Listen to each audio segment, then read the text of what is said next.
Okay, getting into action in T minus 3, 2, 1. So welcome back, guys. We are with Dr. Brian Atta, and we are learning a lot. Personally, I am getting quite a lot when it comes to the matters of podcasting and content creation. Mm-hmm. I'm a podcaster, by the way, and follow us on Afripod.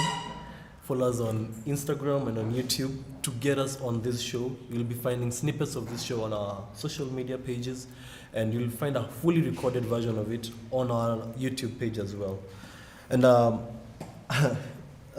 just had a joke that just crossed my mind right now.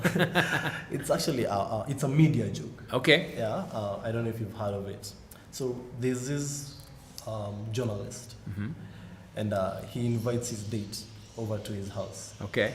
And the date gets into the house, and the first thing that she finds very peculiar is that all the bottles of sauces have been, the names have been cleared off. Okay. They've been hidden or sealed off. Mm-hmm. And she asks him, why are all your sauces, unlabeled? Yes. And you know what he says? A journalist never reveals his sauces. The audience can go, So I normally crack up whenever I think of that joke once in a while. It's a really good joke. But on back to the field of media. Mm-hmm. Dr. Atta, you've been in this field for quite a while. What are the particularly innovative or interesting aspects or perspectives that have been introduced from your world that you see that hasn't yet been put into practice here? You know what? I mentioned earlier this week something about how when you look at generations, your generation is very similar globally. Yeah. So whereas before, like my generation, there's a lot of differences of Gen X from culture to culture. But because of media technology, you are very similar to the people your age in the United States. Oh. You're very similar to people your age in South America, in Europe. It doesn't matter. So media technology has really, because it's a huge part of your life, right? It's kind of softened the cultural edges so that you're very similar now. You're consuming a lot of the same media, mm-hmm. right? Yeah, true. So we can basically point out to the fact that the information era is what makes us quite a global community. It does. In our generation. Yeah, yeah. So with that in mind, what are some of the unique cultural considerations that influence your station's programming from your side, mm-hmm. and maybe over the experience of the time you've been a missionary and set up work in different locations? Sure. What are the unique ones you've seen? So let's talk specifically about our context.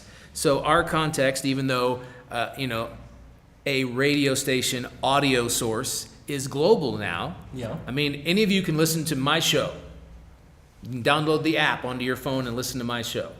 It would probably be very late in the middle of the night when it airs, but because of the time change, but you could listen to it.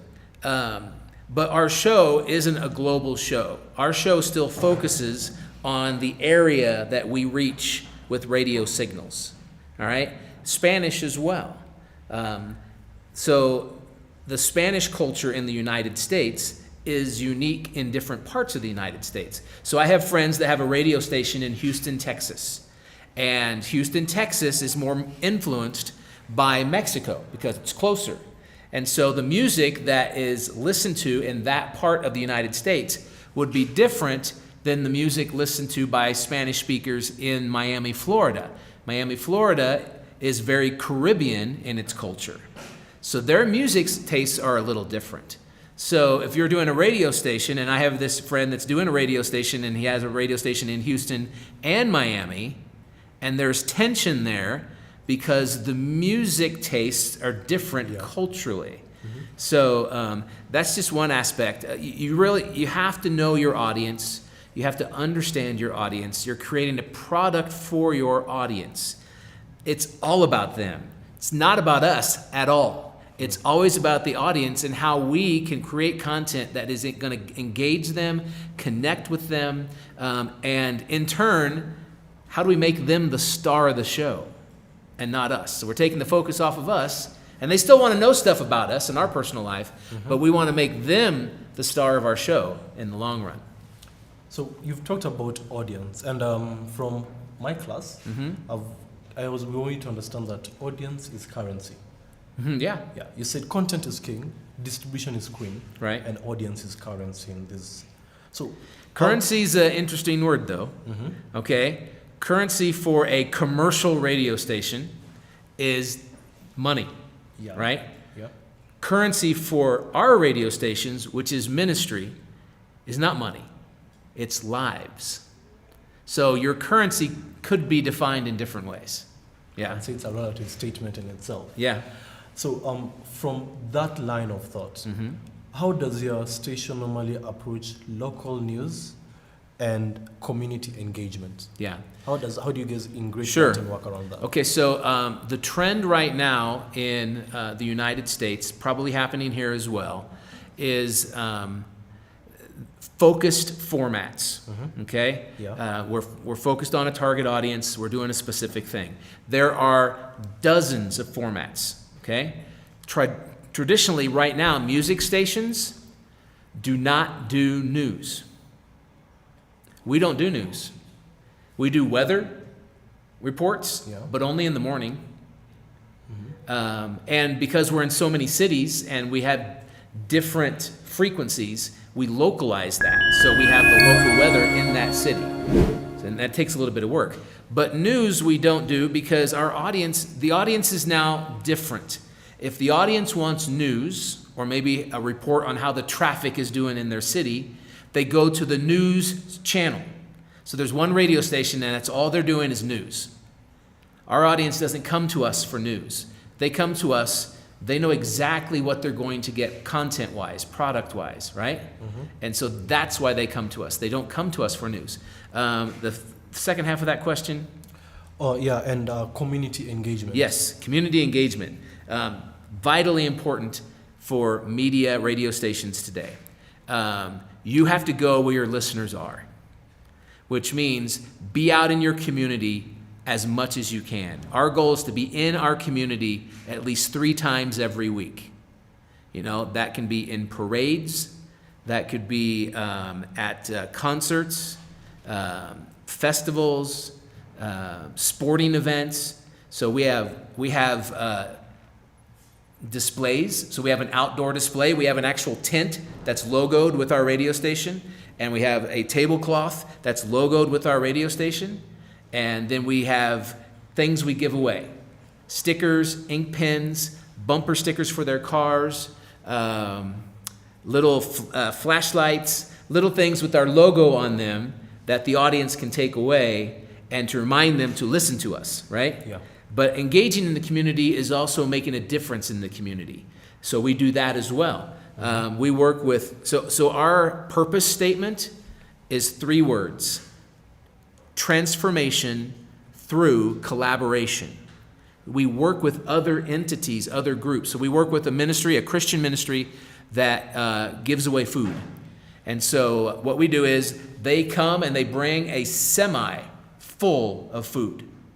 It's a lot. Yeah. And we tell a couple weeks in advance, hey, we're going to be doing a food distribution. It's a community give back on this day between the hours of 12 noon and 3 p.m. And it's going to be in this parking lot. A lot of times we want to do it in the radio station parking lot or a parking lot of a church. And so because you're going to have 60 cars lined up ready to pick up food. But it's not just food. We also have Bible League International, who is there to pass out Bibles and other resources about questions about Jesus. We have pastors there who pray with every car waiting to get food. And we just, for 3 hours, we give away an entire truck of food. So engaging in the community is finding out where the needs of the community are and how we as a radio station, we as a radio audience can help meet that need. And so doing that endears people to the radio station. So word spreads beyond our listeners, that, hey, they're giving away food in this parking lot. So we have people that come up to us that don't listen to our radio station. So we're able to then introduce the radio station to them, We're doing this because we appreciate you, we want to share hope with you and that hope from Jesus Christ. And we have a card, it's called a Listen Up card.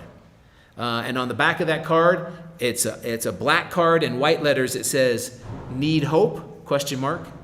And on the front of that card is our station logo with the frequency. Say, here, listen to us for 7 days. See the difference it'll make. A little bit of a challenge we give our audience. New people, listen for 7 days, just 7 days. That's impactful. I must say that. I'm personally touched, and I think we'll try and see if we can emulate on that in our current context. Mm-hmm. Now, if I was just to take a tangent into the world of social media and the world of information and content as well. Right now, we're in an informative world where opinions and people's thoughts and knowledge, misinformation at its best, is very rampant. Everybody nowadays is a keyboard warrior on what they think is best and what they think is the most negative. So, as a radio station, and also as an expert in the field of content creation and programming and podcasting, how would you suggest that we handle negative feedback? And how would you actually advise us on which aspect would you consider it best in terms of analyzing the kind of feedback we get on the comment section or on the reviews that someone gets on their work that they've uploaded? Yeah, that's a great question as well. So the content you post on social media should always fit the brand of your media company. So for us, Shine.fm, we have specific values that we share, and our content lies in that same lane, even on social media. Our audience comes to us with expectations. Yeah. And so when we don't deliver on the expectations, and if we deliver something that's completely opposite of the expectations, that damages something that is very important: trust. It takes years to build trust, but it can be destroyed in that much time. Just a sliver of a second, right? So consistency, that's why I have the director of brand management on my staff. So she's one that looks at everything that we push out, everything, to make sure it's consistent with who we are. Now, when we get negative feedback, we respond to it in a positive way. Mm-hmm. Now, there are certain things we avoid talking about altogether. We do not talk about politics. A lot of radio stations and television stations, they talk politics. We never talk politics. That's not why the audience comes to us. We are the alternative media source. When everyone else is talking about politics, especially in an election year, they know they can come to us and it's going to be something completely different. A break from all of that. Break from all that, yeah. So negativity, depending on the comment, like on social media, if it's your page, your posting, and it's negative, you can respond to it in a gentle way. But if it's someone there that's just trying to stir the pot, right? Yeah. And wants to get into an argument, you have the power just to delete that response, right? Yeah, true. And we've done that. We've blocked people from our page for specific reasons because they are antagonists, and that's not who we are. That's not what we want to do. So, as a team leader and as a leader of your field, how is it possible you describe your leadership style and how you foster a positive and productive work environment for your team, especially in settings such as where you come from and considering the versatility of where you actually work from place to place, which means that you change a lot of teams most of the time. So can you kind of just describe how you work on that? Yeah, absolutely. Mm-hmm. I would say that my staff would describe my leadership style, and this is what I really strive for. I mentioned that purpose statement: transformation through collaboration. My leadership style is teams. I'm a leader of a team, but I want a team. I want them involved. I want their input. I'm not going to direct them, hey, it's this way and no other way. I have a leadership team that I have formed of my top staff, and we have a specific meeting every week to talk about leadership level stuff. And then the following day, I've got a meeting of the entire staff where we're talking about everything, right, for that week specifically. Future, like long-term stuff, but also short-term stuff, and then immediate stuff. So I believe when it comes to leadership and forming a team, you need to get the right, use the analogy of a school bus. Yeah. You want the right people on your bus. That's your team. But more importantly is making sure that those people are in the right seats. Okay? Mm-hmm. So I had an office manager on my staff, and she was phenomenal being an office manager. But her background was in writing and communication, and so I transitioned her to a new seat, which is donor communication, strategically donor communication. And that's what she is. She's a donor communication strategist. That's her title. And she excels at that. Wasn't that she wasn't great in the other seat, but in this seat, she's at top performance. So making sure you've got the right people in those right seats, and adjustments if necessary. If it's someone that shouldn't be on the bus, you got to make the hard decision and say, hey, it's time to get off the bus. Yeah. I've had to do that as well. And I think one of the characteristics, probably the biggest characteristic for me of a true leader, is them surrounding themselves with people that complement their weaknesses. What I'm not good at, I have to acknowledge and find someone who is good at that. Hey, you're on my team, to fill in the deficiencies, right? Yeah. I don't want to hire someone that's identical to me. Mm-hmm. I want someone that complements the entire team, making sure you've got them on that bus and in the right seat. Wow. Well, that's thank you so much for that. Many of us have actually gotten something out of that, and I think I'll adopt that analogy of the bus with my team as I'm working on it. Yeah. And I hope I'll be able to board in a lot of people into my bus that will be able to as well complement and supplement my team. And now, as we are winding up, considering the expertise and the time range you've had in this field of media, and looking ahead with the whole expertise that you have, what are the biggest challenges and opportunities that you see in radio and podcasting in the coming years, according to you, in your own perspective? Yeah, I'm glad that you asked about challenges and opportunities, because I believe every challenge is an opportunity, right? Yeah. It really is. So, challenges of always looking, 5 kilometers ahead, because this is always changing, and people will always ask me this kind of question: what's this going to look like in 5 years from now? And it's a very hard question to answer, because we don't know. But what we do know is it's still always about content. Yeah. Distribution can change over and over again, but it's always about content. That does not change. The kind of content can change because the audience can change. The style of how we deliver that content changes. We can look back at the history even of radio and show you how on-air personalities have changed. Today it's all about being super conversational. And that's what we try to do when we do our show. It's me and the co-host at a table having a conversation. The third person of the table is the audience member, right? Yeah. So we have to include them and keep pulling them in. That's part of it. So content will never change. Distribution can change. When it comes to technology, you know what TED Talks are, right? Yeah, definitely. So TED Talks have been around for 50 years. For quite a while. Right? But we didn't know about TED Talks until YouTube, and we could have access to them. Yeah. You didn't, unless there was one locally that you knew about. Now we can see them. Well, the retired director of media at MIT, Massachusetts Institute of Technology, super powerful school when it comes to technology. So he was the director of media. He's done TED Talks for years about future technology. He was talking about smartphones and tablets and smartwatches 20 years before we even had a cell phone, right?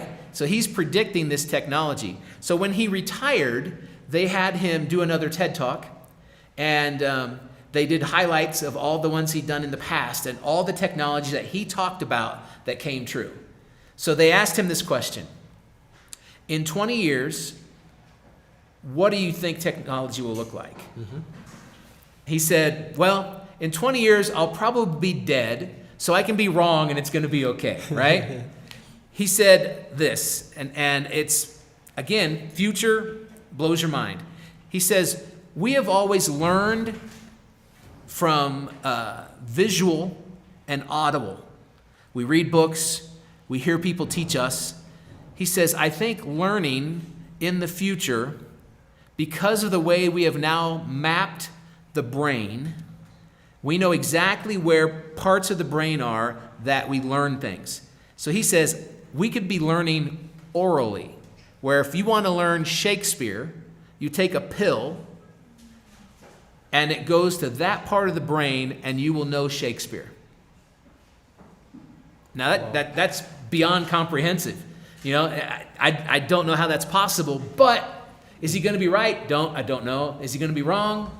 I don't know. But that's what he thinks. So the future is so hard to predict, and how things are going to change. So the way that you overcome that is, one, always remember the content. It's always what is what's prominent, what should be first. And two, always read up on what's happening. Watch where the trends are going. Never stop reading. That's why I tell my students, read everything. Read our founts of useless knowledge, because we read everything. We know, we got all this stuff stored up in our head, and it leaks out from time to time. Yeah. It's actually, it's a sad curse that we have to carry along with it, but either way, we still love it, because in the end of it all, we do it for the benefit of the masses, to help the masses. Yes.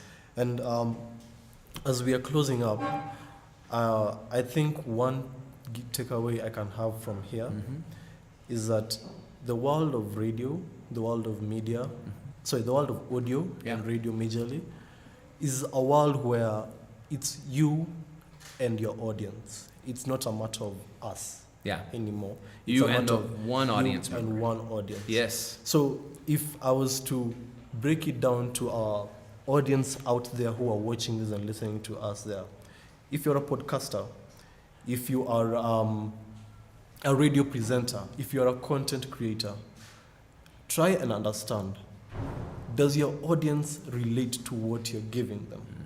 That is the basis, that is the foundation of what you need to give out as content. If it's not relatable, then it's not worth viewing. And always remember that content will always be king, distribution queen. So with that, I think I'll just ask Dr. Atta one last question. Sure. Why did the bicycle fall down? I don't know why. Because it was too tired.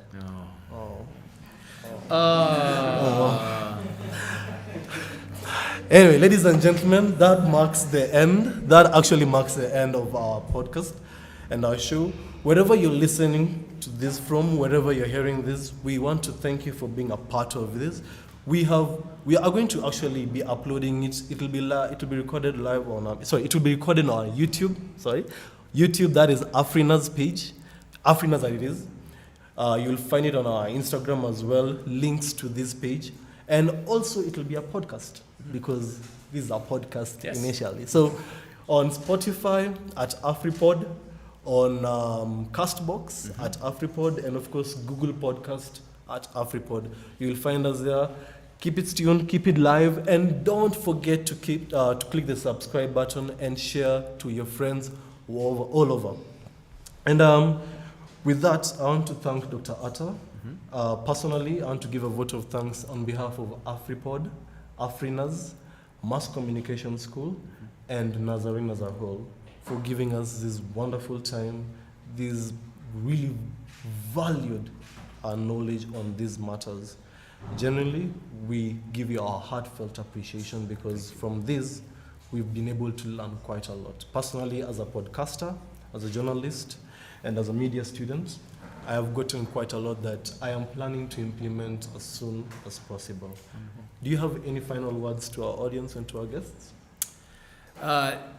Make sure that you care, okay? If you don't care, you cannot communicate effectively to an audience so that they will care. So whatever content you're creating, make sure that you care about that content. Nice. Beautiful. Passion. Have the passion. And it is that we close. See you next time, same place. Adios. Thank you.